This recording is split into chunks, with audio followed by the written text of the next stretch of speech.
Okay, today we are going to be talking about compound sentences. Compound sentences is actually a skill that you've had before.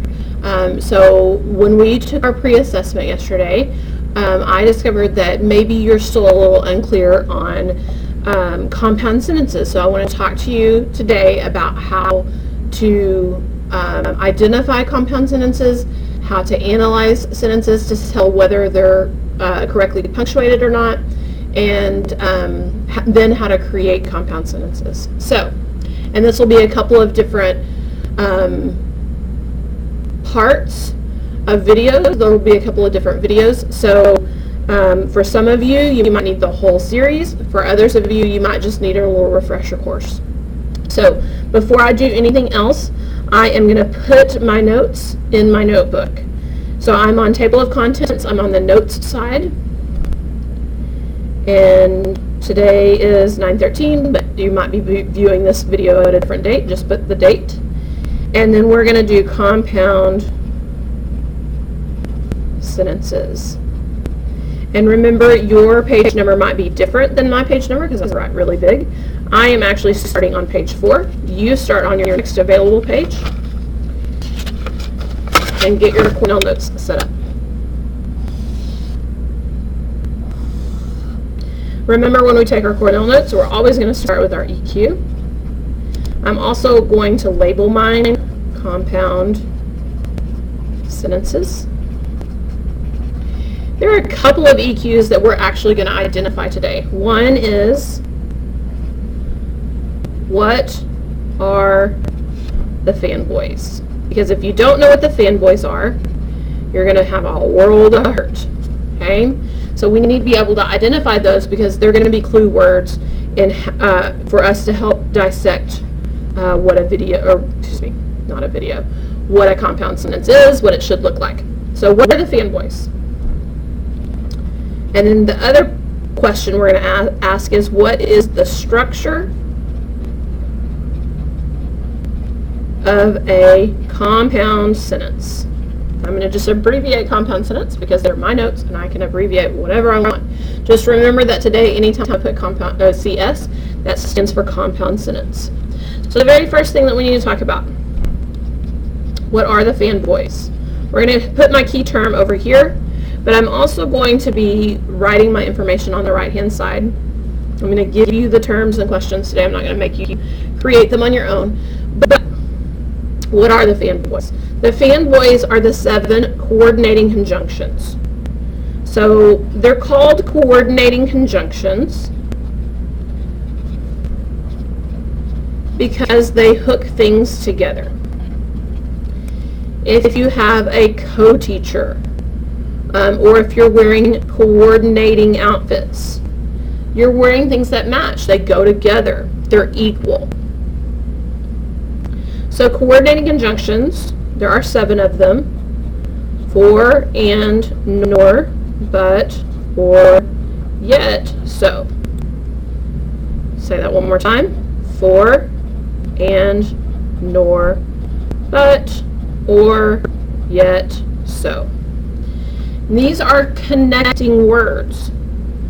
And I want to point out that you can't use all of them in the same way. So I'm going to give you a little background on what we use each of them for. For can be a word that means a lot of different things. Okay? It can be a preposition, but in this case we're talking about using it to hook things together. And it takes the place, it works the same, I'm actually going to make an equal sign, as because. It's a cause and effect. I put C and E, but if you need to write that out, go ahead. It's a cause and effect. So you use for when you have a cause and effect situation, like he failed the test for he didn't study. It also sounds kind of fancy, a for. She's my best friend, for she always listens to me and helps me solve my problems. It kind of almost sounds a little old-fashioned to say for, but I've had kids in the past where once they learn it, they really love it and they want to use it with everything.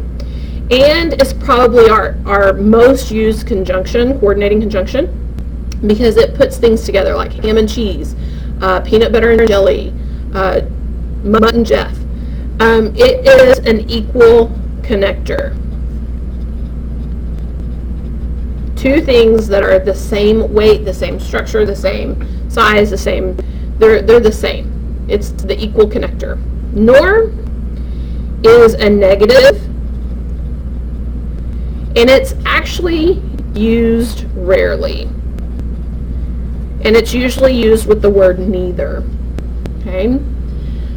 For example, I might say that Miss Nasworth doesn't like Starbucks, nor does she like any other coffee. So you kind of have to have a negative response at the beginning, and then it's going to be negative to follow as well. I'm going to put that down so I'm not still holding it. But signals an opposite. You can have this, but not that. You can have, you can not study for your test, but you won't make a good grade. Okay? Or signals a choice. You can have this, or you can have that.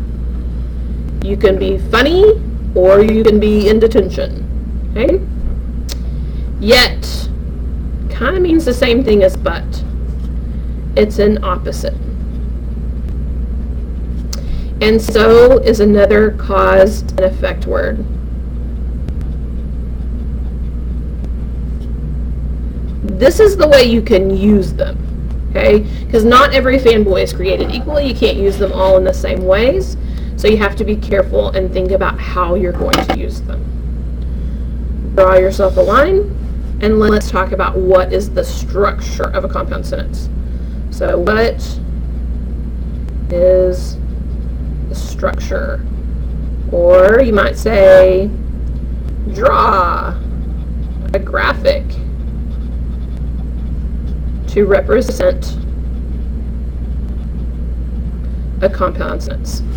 Those might be two questions that you see from a teacher asking you about compound sentences.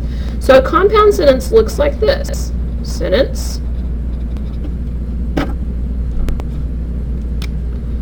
comma, fanboys, sentence. Period. So compound literally means two things put together. In this case, we have two sentences put together with a comma conjunction. But here's the thing, you can only put those together with a comma conjunction.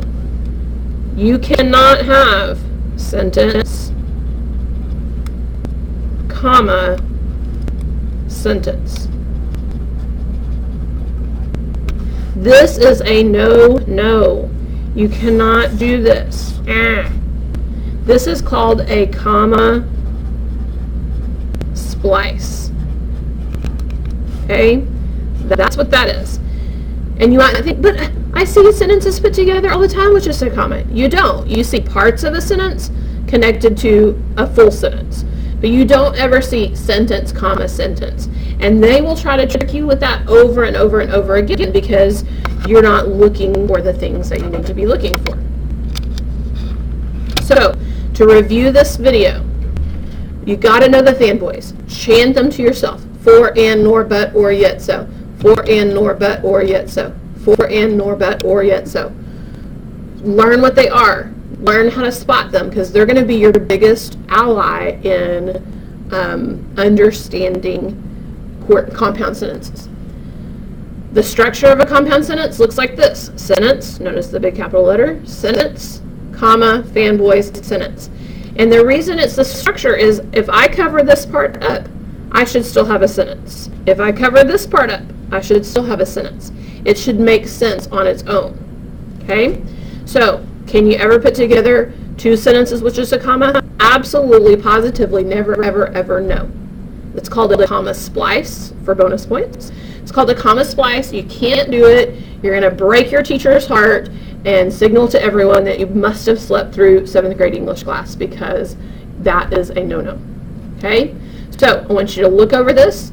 At the bottom of your page somewhere, I want you to write 2 quick sentences about why this information is important or how this information is going to help you. Just a little reflection of your Cornell notes. And I need you to stay tuned for the next video.